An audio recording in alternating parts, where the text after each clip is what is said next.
They told you leasing a truck was the road to freedom, your path to owning your own rig. But behind every lease agreement is a system built to make sure that you never do. This isn't just trucking gone wrong. This is theft by design.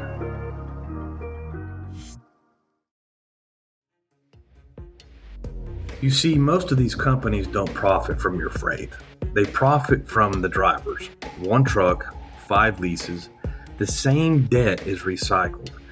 Every payment covers their truck notes and their lifestyle, but not your ownership dream. There are 2 traps. The first one is the lease purchase. They promise you the ownership, the freedom, the legacy, but you never control the loads, the fuel, or maintenance, and if you miss one payment, they'll take it all and release the same truck tomorrow.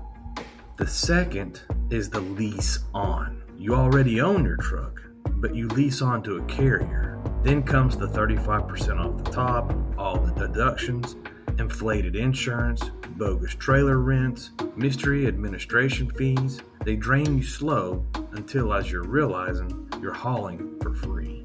2 leases, same outcome. They both carry very high risk while they keep the reward. To understand how it all took root, you got to look back to the early 1990s. When the Soviet Union collapsed, millions of people were displaced. The United States opened its doors, not out of weakness, but hope. America wanted new energy, new business, new ideas, and it worked. Eastern Europeans came into our country, Indians from India, South Asia, Latin American families came here and built everything from restaurants to repair shops to legitimate trucking fleets.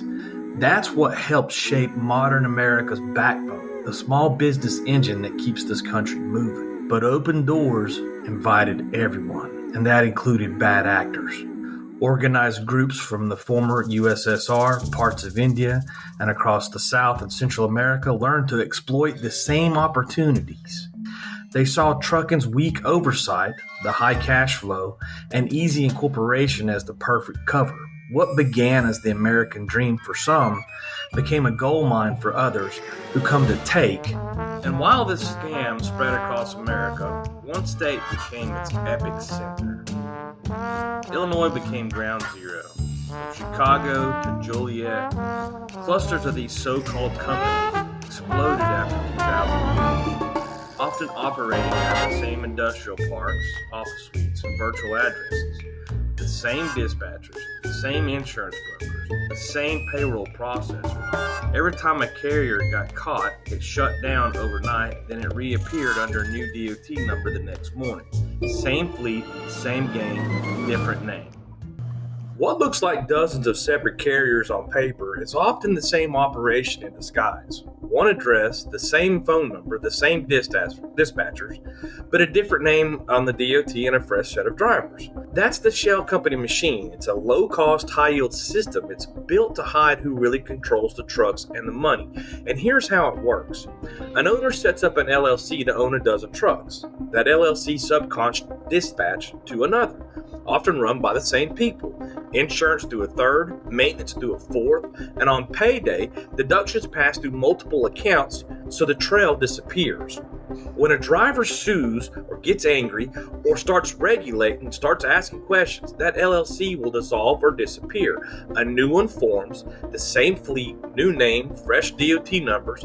Drivers chase paper while escrows vanish and repair bills grow.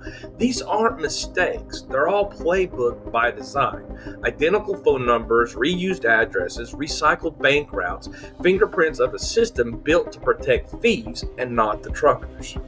And look, here at Big Rig Nation, we have 2 great Illinois companies. We're not saying that every company in Illinois is bad. We're not saying this at all.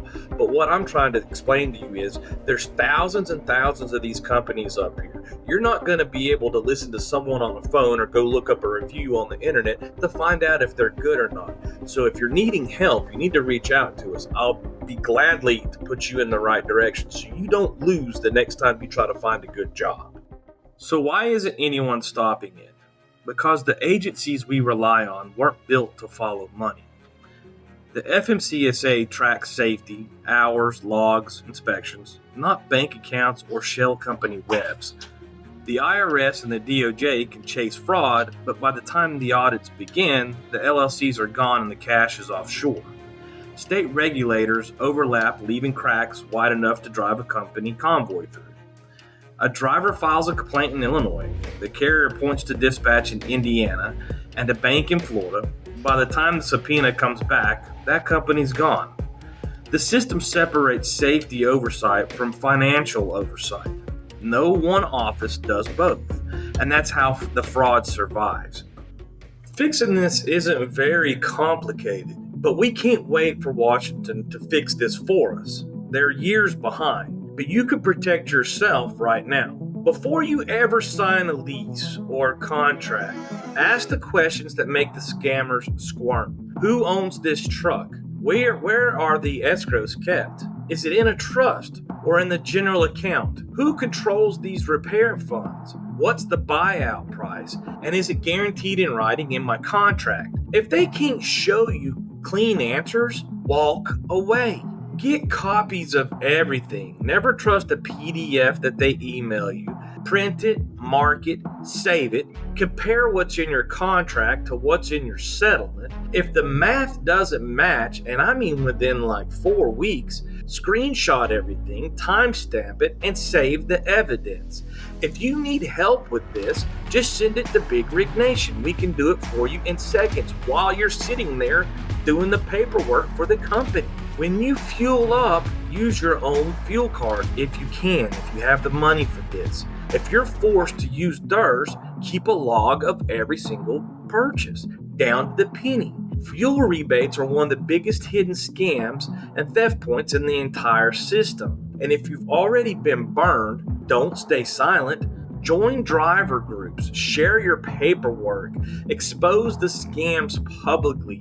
Every driver who speaks up, you help close another door on these predators. The truth is, they fear exposure more than any regulation, because the moment the sunlight hits the paperwork, all those lies unravel.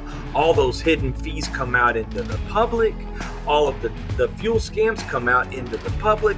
All of the overpriced insurance they charge you, all of that comes out into the public. Every generation of truckers before us fought for something. Union rights, safety standards, fair pay. Now it's your turn. We fight for transparency, for honesty, and for the right to build a future without being bled by corporate con games. This isn't just about contracts anymore.